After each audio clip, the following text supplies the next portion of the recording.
What's up, everybody? Welcome in on this Tuesday night to this edition of the Rebel Report. My name is Michael Borky. Appreciate you being here and hanging out. So tonight, a couple of things. One, the first thing is what I thought was great content, or a great content idea from Brandon Marcello. I really enjoyed this piece that he called "What Keeps SEC Fans Up at Night." I really liked it, or what keeps every SEC fan base up at night. And I'm telling you, I really, really liked it.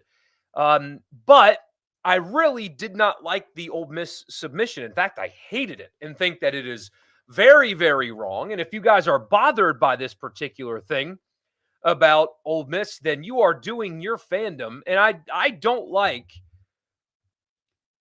telling you how to fan or telling you how to feel. But if this is what you are worried about, if this is what's keeping you up at night, you're doing this wrong. And we're going to talk about things that actually should keep you up at night as a fan entering the 2024 season.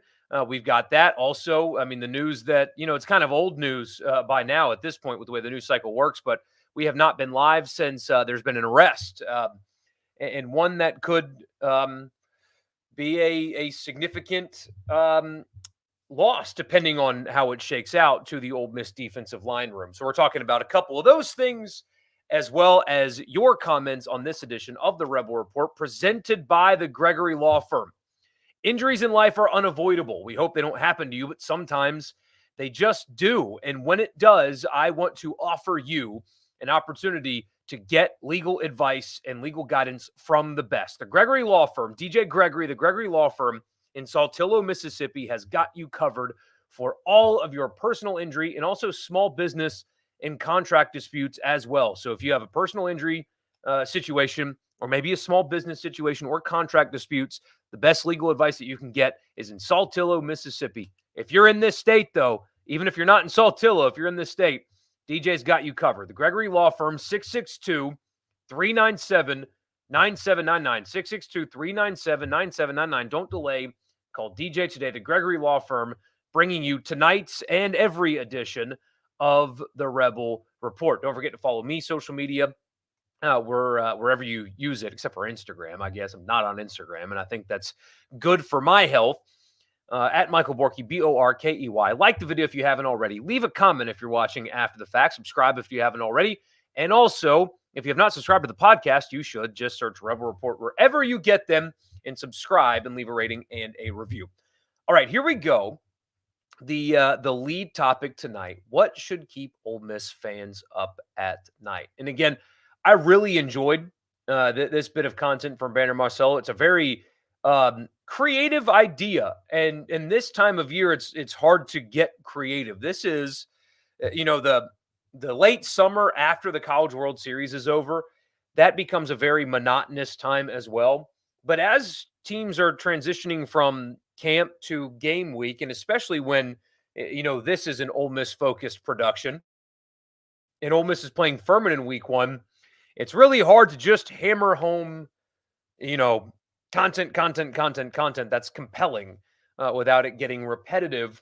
And so I really appreciated this. And some of the submissions you got were things like Arkansas, recruiting inside of the state of Arkansas. With Georgia, what keeps Georgia fans up at night?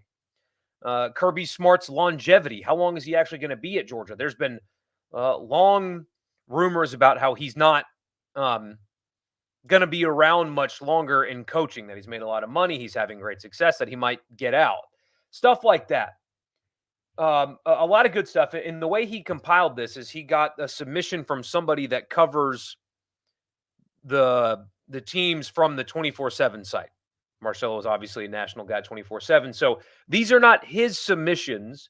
These are submissions from an individual that covers said team for 24/7. And Ole Miss's is one that I just profoundly disagree with, and basically every level. Now, I'm not going to say who the submission was. I'm not like calling somebody out just because I disagree. And you guys know me. I don't want to advance myself by calling others out, especially local media that's just trying their best. I just completely and totally disagree with this. I'm not trying to bring anybody down. I just think it's wrong. And so I'll leave that out. This is, you can seek it out if you want. It was on CBS. It's on 24/7. You can find it if you want to read it. But here is the Ole Miss submission. Ole Miss fans, what keeps Ole Miss fans up at night? Lane Kiffin and other jobs. Stemming from his recent success at Ole Miss, the article reads, and well-documented coaching journey before it, there's always a widely held assumption that he will take another job at a more prestigious football program. That reached a fever pitch when Kiffin's talks with Auburn came to light in 2022. Ole Miss is not a blue blood football program, though it aspires to be in this new era. Therefore, many still believe that Ole Miss is just a stepping stone for coaches of the caliber of Kiffin. Though Ole Miss is in a better position than it's ever been as a program, many fear that it will only take an SEC title, deep college football playoff run, or national championship to finally put that speculation to rest when one particular head coach is on a visible hot seat. Some fear that Kiffin's name will be thrown into the mix and that the situation or the institution will throw the kitchen sink to get him to leave Oxford. Another issue that keeps Ole Miss fans up at night is that high school recruiting, particularly this upcoming 2025 class, has left a lot to be desired, especially with massive decommitment blows in recent weeks. That said, when evaluating Kiffin's recent roster building methods, it's been abundantly clear that a highly touted transfer will be better off than any highly touted high school prospect in this program. Kiffin has operated like an NFL GM in terms of identifying talent, evaluating, and fitting needs regardless of age. Well, that last part's a little bit contradictory, but I'm also going to give the writer here a pass on that last part. I would assume, based on the way it's worded, that this was submitted weeks ago, many weeks ago, because they have actually been on quite a good run in recruiting over the last few weeks. They now have 11 blue chip prospects of their 16 commitments. That's a 68% blue chip ratio in the class. That's quite good.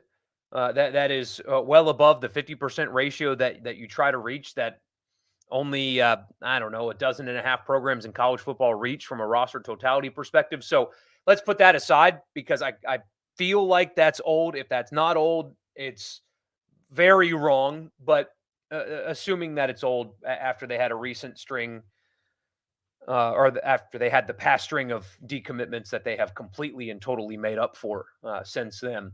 Putting that aside, here's my issue with this, though.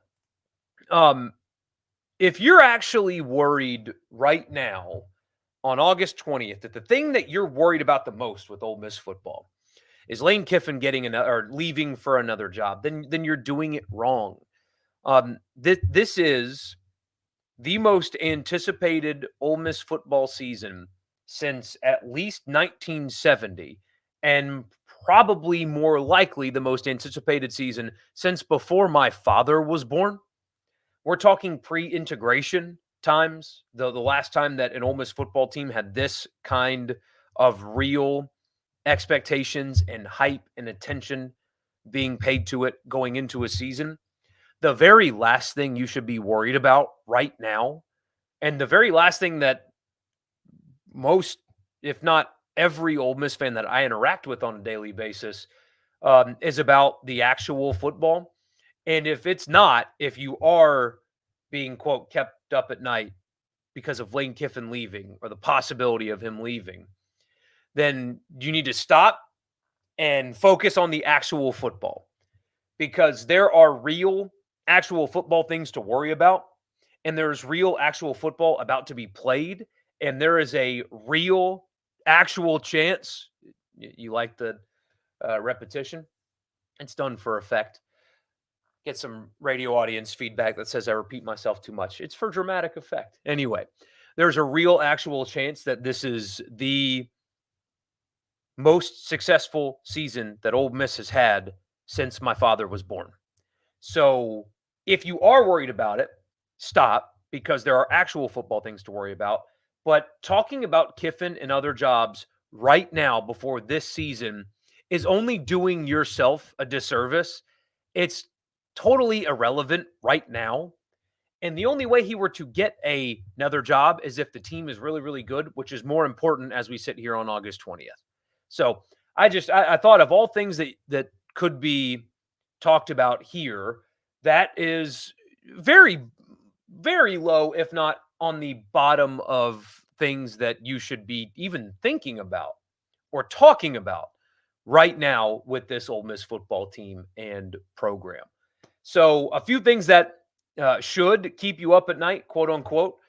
In my opinion, number one is linebacker depth. Now, I know quarterback's a free space. We'll get to that in a second, but I don't think that I agree with some things I've seen about how they've got like real linebacker depth now. There's a chance that they do. I know that there's some talent there for sure, but it is very, very unproven right now at linebacker. Absent, I mean, Kari Coleman, but is Kari Coleman a championship linebacker? We'll see if he can take that step forward.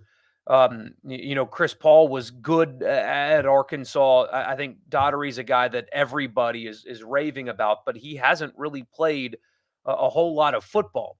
Centurion Perkins has been moved outside. He's not necessarily playing a true linebacker anymore. And then after Chris Paul Jr. and Kari Coleman and Daughtery, who is it? It's Tyler Banks? It's uh, Trip White, Raymond Collins. I mean, it's a lot of unknown at linebacker, especially after the first couple of guys. So I'm frankly I'm a little concerned about the depth that they have at linebacker. They have a chance to be good at linebacker, but depth is certainly a real concern and something that you should underline going into this season. Also, the free space, low hanging fruit quarterback. Um, will Jackson Dart protect himself in 2024? They expect to play 16 games. If he's going to play 16 games, he's got to do a better job of protecting himself. It's something that we've talked about a lot this offseason, but that is something that, especially after over the last couple of weeks, I've rewatched a few of their games from a year ago. And I mean, one of his best qualities, if not his best quality, is toughness. He's tough as hell and he's physical. But there are a lot of hits that he needs to stop taking. A lot of hits that he needs to stop taking. I mean, just very unnecessary.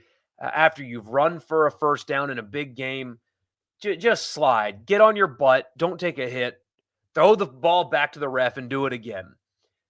The LSU game, I see that there's a comment about it already. We'll get to that later. But the LSU game last year, as great as he played, and he was phenomenal in that game. He was outstanding. One of the best individual game performances from an Ole Miss quarterback in the history of the program. Not the best, but one of the best. He was unbelievable in that game. He needs to get down. So that would keep me up at night if I were you guys listening to this. Is will he protect himself a lot better than he did a season ago? If they're going to play 16 games, he needs to for sure. Running back is another position that you should be concerned about, just because they haven't done it. They haven't done it here. Bentley has not been a feature back. Parrish has, had a really good season at Miami last year, but he's a very similar body type than Bentley, and he hasn't been a bell cow himself. You've got Amos, the transfer, and he's stepping up a level. He's moving up a level. What can he give you? That's a position of keeping you up at night concern as well. And then finally, of course, the offensive line. They started camp off, a little banged up there. Seems like they're getting healthier. The defensive line is apparently winning every day in camp, but is that because they are elite, like Lane Kiffin thinks that they can be, or is the offensive line maybe a step behind where people hoped that they would be? Those are the things that should keep you up at night. Dart keeping himself healthy, linebacker depth, running back depth, and can one of those guys be a bell cow? Or if they're going to do running back by committee, can they replicate the production that left with Judkins? Those are things that should keep you up at night. You should not spend your season thinking about if Lane Kiffin's going to leave. Especially if they're in the middle of what's possibly a championship season, that kind of stuff's not creeping in anyway. The 2022 Ole Miss was not winning a championship. They weren't going to an Access Bowl. That's how the coaching search stuff can creep into something like that. As they're making a run to the playoff, if that's what's happening, that won't be a bother in the moment anyway. So ignore that for the time being.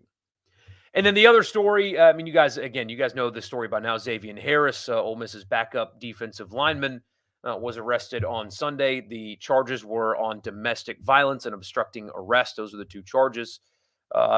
He again was booked early Sunday night. Lane Kiffin was asked about it yesterday in his press conference.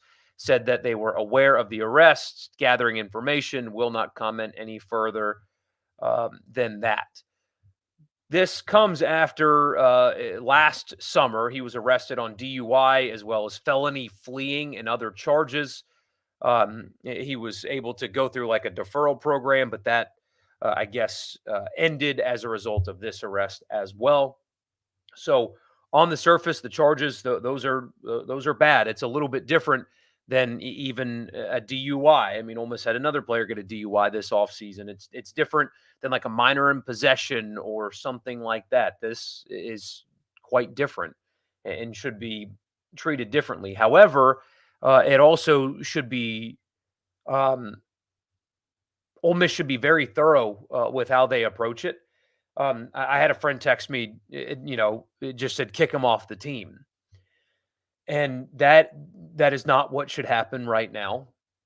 I know this is kind of old news, but still, that is not what should happen right now. They should be extremely thorough and careful as they gather information to figure out exactly what happened. It's a little bit different when a player gets a DUI, right? Because a police officer has, they get their blood alcohol, they have security cam footage and things like that. It's a little bit easier to understand this happened or this did not happen. No details of the arrest have been released to this point. There's no way to truly make a judgment one way or the other, and especially when you have examples in the past of athletes being accused of something like this that ended up not being true. Now, you've also had athletes be accused of something like this that ended up being true. So, what Ole Miss, I think what they're doing is they're being careful. They're making sure that they are very thorough in what they understand about what happened. A knee jerk reaction to kick him off the team without understanding every detail and being sure about what happened would be a mistake. Not being thorough and not doing anything about this would also be a mistake. So, it's hard to just sit here and not have an opinion about charges that are, when people are charged and proven guilty of these charges, it is grotesque when things like that happen. There's no other way around it. It's disgusting. And so you hope that it's not true, frankly. You hope that this didn't happen. But until we know anything more,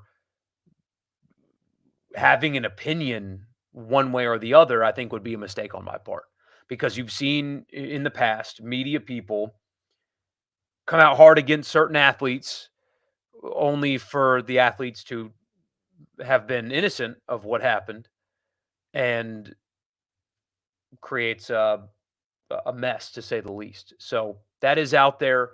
If he is unavailable, if he's removed from the team or whatever, that's a big blow for the football team, because he was going to play and play a lot and be valuable for this team. So you hope that it did not happen.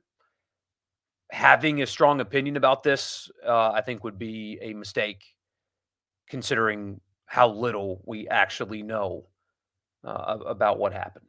So there it is. We'll get to your comments after a couple of things. First, I want to put this out there. I probably shouldn't do it this way, but I'm going to do it this way. The season's coming up. We're approaching quickly. And with this season and with any football season and with the growth that we've seen on this podcast over the summer when no sports were happening, the fall is going to be, and hell, the winter and beyond is going to be much larger than it is today. If you are interested at all in having your company be a part of this, or your business or yourself be a part of this, please don't hesitate to reach out, because as the season goes and as the growth continues, the rates and the cost are going to change. They're going to go up. So if you want to get in on the ground floor, if you will, of this before things start changing, then now is the time. I've got space for probably one more at the moment. And so if you want to be that one, send me an email, borky12 at gmail or borky at supertalk.fm, whichever one. Shoot me a DM. Let me know, because once the season starts, the cost associated will probably change. So get in now while you still can. The podcast is brought to you in part by Advantage Business Systems. Check them out online. absms.com. That's the website. If your Mississippi business is in the market for office technology, anything from copiers and printers and mail machines to cloud storage, data security, IT projects, phone systems, whatever it is, if it's tech in the office and your Mississippi business needs it, check them out. absms.com. Tell them I sent you. You'll get a complimentary office technology assessment. The podcast is also brought to you by Priority One Bank. Bank with me at Priority One Bank. They make you their priority every single day with local loan servicing and decision making. So if you need a loan, or if you have a loan through them and you need it serviced, it's not somebody that you'll hop on the phone with and talk to from out of state or Zoom out of state. It's somebody that you sit down with face to face, because Priority One Bank makes you their priority. All right, to the comments we go. Anthony leads us off. Enjoy the show, man. Give me something to watch at 3 a.m. in Germany. God bless you, man. Hope you're doing well out there. Upset alert Saturday. You heard it here first. Georgia Tech takes down Florida State by 10 plus points. I hope so. I hope so. That would be such a great introduction to college football. It really would. I did see that Florida State, or excuse me, I did see that Georgia Tech lost their starting tight end to injury earlier today. So that stinks. Although I think his replacement's a senior. So maybe the age will help him there. But yeah, I mean, I could not imagine a more perfect start to the college football season than Georgia Tech upsetting Florida State after Florida State went undefeated in the regular season last year.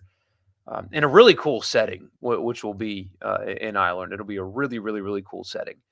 And looking forward to watching that, obviously on Saturday, but I really want Georgia Tech to win that game. I'm a big Yellow Jacket on Saturday. Hotty toddy from Pascagoula. Good to see you, Jerry. Glad you're here. Georgia Tech plus 11.5. Book it. I like where your guys' heads are at. I like where your head's at. You worry about an early season Jackson Dart injury. That goes back to protecting himself. He has got there's only so much the coaches can do. He's got to do a better job of protecting himself. I would not be surprised also if schematically to do a really good job of protecting him through the first 4 games. Like when Kentucky comes to town, they're going to have to let loose a little bit. There's a lot of people that really like this Kentucky team. I'm not as convinced as them being like a playoff sleeper contender as some people are, but they will present big time challenges for Ole Miss up front. They've got some skill dudes. It'll be a good football team. It's a solid program. So they'll have to kind of let loose then.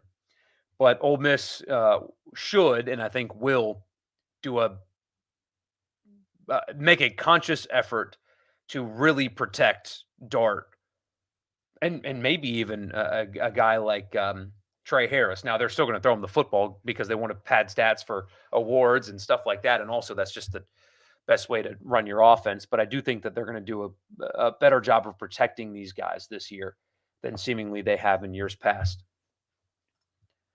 Running back past Bentley is a concern. I agree. I'm not worried at all about Bentley and what his ability says that he can do. He can be great. Now, what's it going to be like when his carries double? I don't know. We'll see. But I'm not worried about him at all. I'm with you, though. Behind him, there's some questions. The LSU game is what's going to keep fans up. I know many Ole Miss fans are confident, but the narrative seems to be Ole Miss has no chance in that game, and LSU will roll in Death Valley at night. That is, yeah, I mean, the narrative on that one's changing a lot.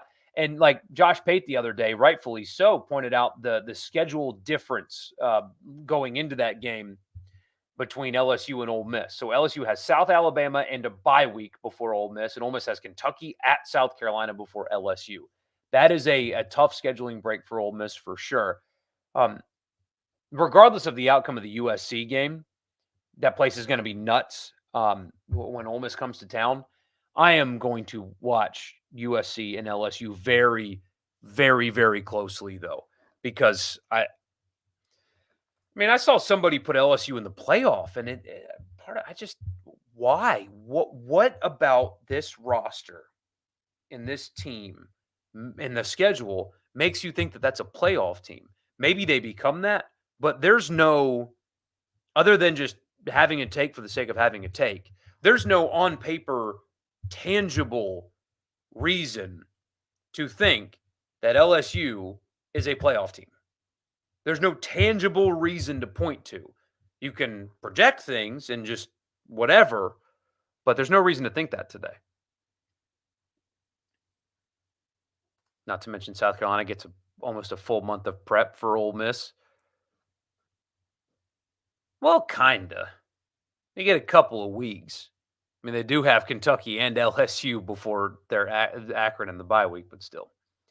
Later on time, I was like 1 minute late tonight. Just about 1 minute late. That's all it was. Ole Miss winning these road trips would be historic. Fayetteville is a nightmare. What if Arkansas has a pulse? It is a concern. What if Florida is still fighting? And that's the SEC, right? That's why, you know, for some reason, people are knocking now, like winning close. It's kind of a dumb thing to do, right? When Georgia wins close, when Georgia beats Auburn and Auburn, just barely gets by Auburn. Oh, wow. Ooh, great win. Great win. That's tough to go there and win. Ole Miss does the same thing, and ooh, they got lucky. What the hell are you talking about? It is hard to win in the SEC. It is hard to win college football games. There are times where you're not going to have your A game. And oh, by the way, your opponent also has players on the team and like coaches and stuff like that. You're not going to win every game by 50 points. Like Ole Miss's roster is significantly better than Arkansas's, basically in every way, shape, or form. But the only goal when you go to Fayetteville is to win. That's it. However you need to. Lane Kiffin's been really good at Ole Miss in close games and has been really good against teams that he's supposed to beat. Really good. And that should comfort you going into the season. But, you're going to see some of that as, let's see. They'll go to South Carolina and win by a touchdown. Oh, I don't know. Ole Miss. Man, you're not going to get a team's A game every week. You're not going to have their full attention every week. Sometimes you just got to go take care of business. And that's going to happen to them this year. And people are going to stress out. And national people are going to talk about how they're not that good or whatever bull, that they peddle. Winning is the goal. It's all that matters.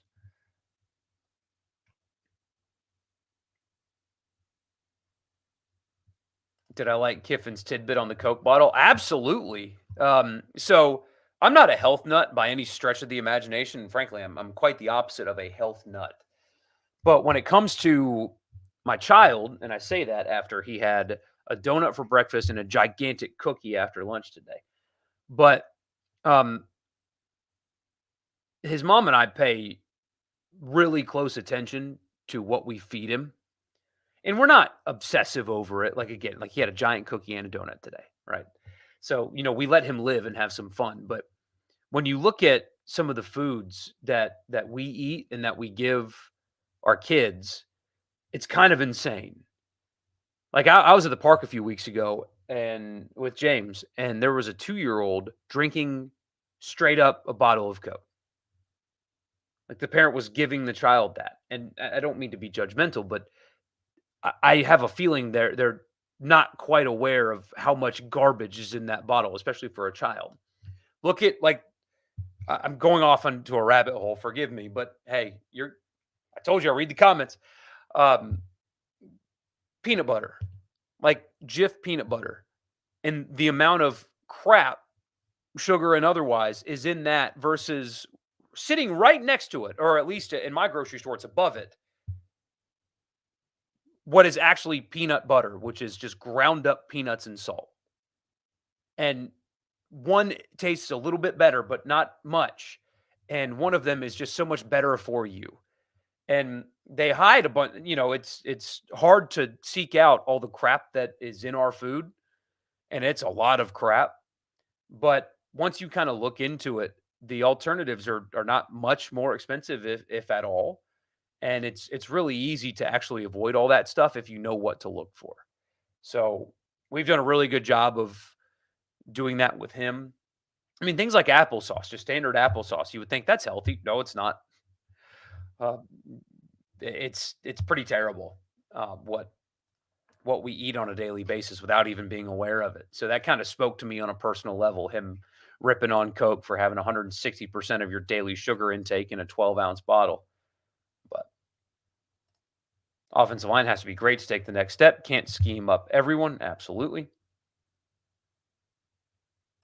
The thought of 9-3 in the season being a failure could significantly alter the future of the program, mainly under Kiffin. It's time to win now. It could. It could. The only thing, knock on wood, that would change that is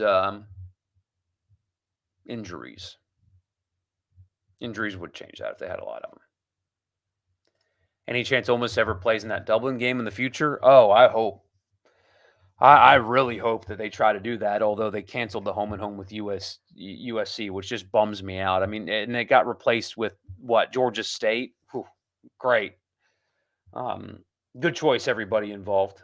Would just can't wait to spend time talking about Georgia State with you guys instead of USC. But that would be amazing for so many different reasons. And I would go. I would do everything in my power to go. You're not going to worry about injuries, not going to stress yourself about something you cannot control. If something happens, that sucks, but it happens, yeah. What is the worst case scenario where Ole Miss simply underachieves? They lose in Baton Rouge, and then because that obviously it's a losable game, and they turn around and get snuck up on by Oklahoma. Like they lose in Baton Rouge and lose focus, and then Oklahoma beats them, and then the wheels fall off completely.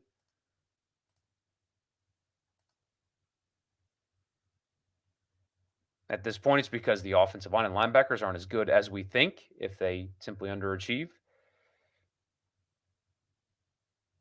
What would the fallout be? That's a good question. If they just simply underachieve, what would the fallout be? I don't know. I do not know. I do think that it's going to be harder to raise money in that scenario, a lot harder to raise money.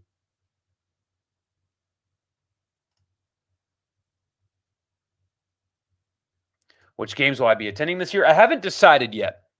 I have not decided yet. I do think that I will be there for Oklahoma. I think my fraternity pledge class is doing like a reunion thing that weekend. So I think that if I can work it out, I will be at that one. I'm going to take my son to the Georgia Southern game, so there will not be immediate post game content for that one. We'll probably do it when I get home super late that night. But I chose that game because one, I don't have to break the bank to get real tickets to go to that one, and two, it won't be super hot. And like they'll do all the lights and the fireworks and the drone shows and all that stuff to keep them engaged. So definitely going to that one as well. Otherwise, I don't know because, quite frankly, being at the game, like in the press box, adds nothing. There's no real benefit to being there other than to say that you've been there. Now, for the writers, there is a benefit to being there. But for somebody that does what I do, which is like, video, audio content, there is no benefit to me being there other than to, hey, look at me, I'm in the stadium. Having sat in press boxes, I promise you, you know more about what's going on in the game and you see more than the people in the press box do. It's the worst seat in the stadium. Often you're obstructed. You don't have real access to replay or anything like that. It's so And what I can't do after the game is fire up post-game podcast. Um, because that's a work area and people are working, and I can't do this and talk to you guys in the workstation. So I have to either wait for it to clear out or find a different space. And it's just, I learn more at home than I do in the press box. I can do stuff like this with you guys from the office here as opposed to there. And then on top of that, I have a 4-year-old. So I don't know. I do not know. I like to go to football games. I really do. But I wonder what the benefit really is. Because again, I'm telling you, Hey Dad and I talked about this the other day. He'll have people that'll like tweet at him or text him like, "Hey, what do you think about this that just happened?" And he's like, "You're at home. You know more about it than me." Same thing with replays and injuries and stuff like that. So I don't know. I don't know beyond those two. Oh, the Egg Bowl. I will definitely be at the Egg Bowl. 100% will be at the Egg Bowl. That is that for sure. There's a possibility we're doing something special with the radio show on that day. We'll see. LSU's offense has to take a step back. Jane Daniels were video game like last year. They absolutely were. They were unprecedented. And I mean, look at what he's doing so far in training camp. Uh, yeah. Ain't gonna lie. Sometimes you miss the mic in the morning show. I kind of do too, but logistically, it would be impossible. It would be impossible to do that now for a lot of reasons.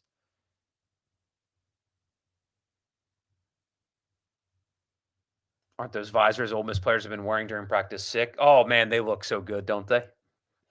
They really look good. Are they game legal though? I have no idea. Is Malachi Nelson bad? Apparently so. Also, if God forbid you have to get interrupted during the game, you can pause it at home. Exactly. I don't know. And I'm gonna try. I'm gonna experiment with the idea of being live during games with you guys. I just what my fear is, as I've talked about with you guys before, is how many of you would actually hang on for 3.5 hours. Like, would it truly be worth it? I don't know if yet we are high enough subscriber wise to make that a sustainable 3.5 hour broadcast. You know what I mean? So we'll do it for LSU because I think that is a road game that most people will be interested in, paired with there won't be that many of you there. Although I know a lot of Ole Miss fans travel to Baton Rouge, but I do think that will be the easiest one. Also, it's at night, so that will be easier as a dad to do that one. So stuff like that, we'll see. I don't know. I don't know. I think it's a good idea, but we'll see if it actually works. But we will do post game after every game, except for Georgia Southern, because I'll be there. And I don't know what I'm going to do around Georgia yet because I have to be at my idiot, very good, and just awesome guy friend's wedding. So I don't know what that'll look like. We'll do something. I think it would be kind of fun to roll in from the wedding and have that game on and then fire up post game with like my tie all jacked up and stuff. And I don't know. We'll have to see. But anyway, you can test it out in one of these non-conference games to see if it's feasible. Might try it for Wake Forest. It just depends on what I can do with this guy. That might not be a bad idea either. Give that a shot for Wake and see how that goes. That's really not a bad idea because very few people, I assume, will be traveling to that one. So anyway, we'll see. But in the meantime, you guys enjoy your week. Thank you so much for being here. Don't forget to like the video, leave a comment, all that good stuff. Reach out if you want your company's name a part of this. Now is the time. It'll only get harder from here. We'll see you Thursday. We'll see you Thursday night and talk to you then.